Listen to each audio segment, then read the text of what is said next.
আসসালামু আলাইকুম প্রিয় ভিউয়ার্স, আমিনশিপ ট্রেনিং এবং ভূমি পরিমিতি চ্যানেলের পক্ষ থেকে আমি মোহাম্মদ রাজীব হোসেন আপনাদের জন্য আরো একটি গুরুত্বপূর্ণ টিউটোরিয়াল নিয়ে হাজির হলাম। আজকে আমাদের টিউটোরিয়ালটির বিষয় হলো একটি জমির কি কি কাগজপত্র থাকে।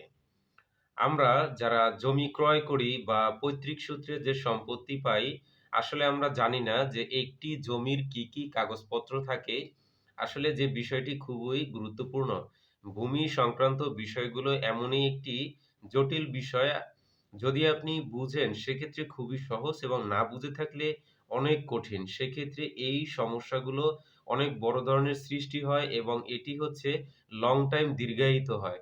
সেক্ষেত্রে অবশ্যই অনুরোধ থাকবে ভিডিওগুলো আপনারা দেখেন, এবং এই ভিডিও থেকে আপনাদের শেখার অনেক কিছু আছে। তাই অবশ্যই ভিডিওটি না টেনে সম্পূর্ণ ভিডিওটি দেখতে থাকুন। ভিডিও স্ক্রিপ্ট করে দেখলে অনেক তথ্য মিস হতে পারে। একটি জমির যেসব কাগজপত্র থাকে আমরা সেই কাগজপত্র নিয়ে আপনাদের সাথে আলোচনা করব, যাতে আপনাদের বুঝতে সহজ হয় যে কি কি কাগজপত্র থাকে। যেসব দর্শক পূর্বে থেকে আমার চ্যানেলটি সাবস্ক্রাইব করে রেখেছে এবং নিয়মিত দর্শক, তাদেরকে জানাই আন্তরিক শুভেচ্ছা ও অভিনন্দন। নতুন দর্শক যারা এই মুহূর্তে ভিডিওটি দেখছেন, যদি আপনাদের ভিডিওটি ভালো লেগে থাকে তাহলে অবশ্যই চ্যানেলটি সাবস্ক্রাইব করে পাশে থাকা বেল আইকনটি অন করে রাখুন পরবর্তী ভিডিও নোটিফিকেশন পেতে। একটি জমির যেসব কাগজপত্র লাগে এর ভিতরে প্রথম হচ্ছে একটি জমির খতিয়ান থাকবে। সেই খতিয়ানটি হতে পারে সিএস খতিয়ান, এসএ খতিয়ান, আরএস খতিয়ান, বিএস, বিআরএস অথবা বিডিএস।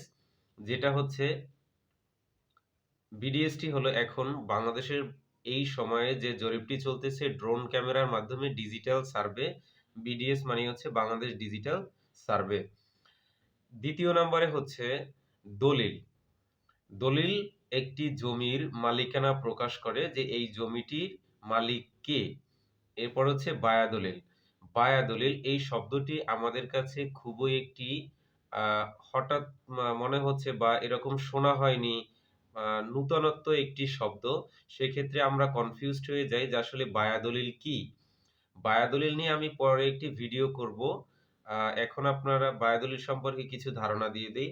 বায়া দলিল, মনে করুন আপনি, আপনার বাবা, আপনার বাবার বাবা এবং তার বাবা, এই যে একটি ধারাবাহিকতা যেটি একটি চেইন আকারে প্রকাশ হয়, যে প্রথমে আপনার বাবার যে দাদা ছিল যদি তাকে আমি ধরি, সেক্ষেত্রে তার বাবা হচ্ছে আপনার দাদা, তার সন্তান হচ্ছে আপনার বাবা, এরপরে হচ্ছেন আপনি। তাহলে এখানে যেই ৪ জন ব্যক্তি আপনি সহ উল্লেখ হয়েছে, সেই ব্যক্তির যে একটি সিরিয়াল ধারাবাহিকতা আছে, এই বিষয়টি এটিকে বলা হয় বায়া। যেমন দলিল, দলিলটি হচ্ছে আপনার নামে যেটি উল্লেখিত রয়েছে সেটি হচ্ছে একটি দলিল, এবং যদি আপনি আপনার বাবার নামে যেখানে উল্লেখ ছিল যদি সেটি থাকে সেটি হচ্ছে বায়া দলিল, এবং আপনার বাবা যে আপনার দাদা আপনার বাবাকে দিয়ে গিয়েছে এই দলিলটি থাকে, এটি আরেকটি বায়া দলিল, এবং এর উপরে যদি আপনার বাবার দাদা সে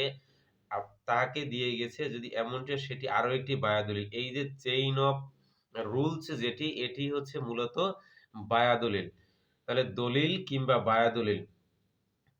তৃতীয় নাম্বারে হচ্ছে নামজারি। যখন একটি জমির নামজারি অবশ্যই থাকতে হয়, নাহলে এই নামজারিটি যে কার বা কোন ব্যক্তির নামে নামজারি হয়েছে এটি আসলে বোঝা যায় না।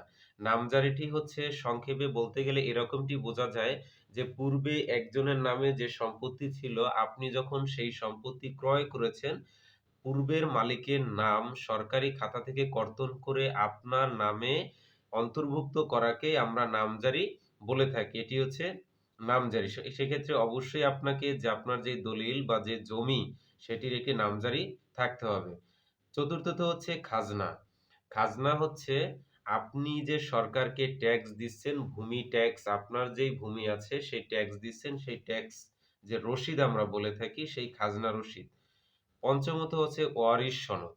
এক্ষেত্রে হতে পারে আপনি যদি আপনার পৈতৃক সম্পত্তি আপনার পিতা মৃত্যুবরণ করার পরে যে ওয়ারিশ আপনারা সৃষ্টি হয়েছেন আপনার পিতার সেই সম্পত্তির উপরে, সেটির যে ওয়ারিশ সনদ যে আপনারা কয় ভাই বোন আপনার পিতার, সেটি ইউনিয়ন পরিষদে থেকে আপনারা নিতে পারবেন, সংগ্রহ করতে পারবেন। যদি আপনি পৌর এলাকায় হয়ে থাকেন তাহলে পৌরসভা থেকে নিতে পারবেন।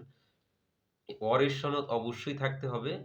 একটি জমির এই যে কাগজপত্র আলোচনা করলাম, এই বিষয়গুলো খুবই গুরুত্বপূর্ণ। এগুলো অবশ্যই আপনারা চেক করবেন। জমি ক্রয়ের ক্ষেত্রে এই কাগজপত্রগুলো খুবই গুরুত্বপূর্ণ বহন করে একটি জমির জন্য। যদি ভিডিওটি ভালো লেগে থাকে অবশ্যই ভিডিওটি বেশি, বেশি শেয়ার করবেন এবং আপনাদের গুরুত্বপূর্ণ মতামত আমাদের কমেন্ট বক্সে লিখে পাঠান। আজকের মতো এখানেই বিদায় নিচ্ছি। সবাই ভালো থাকবেন, সুস্থ থাকবেন। আসসালামু আলাইকুম। আল্লাহ হাফেজ।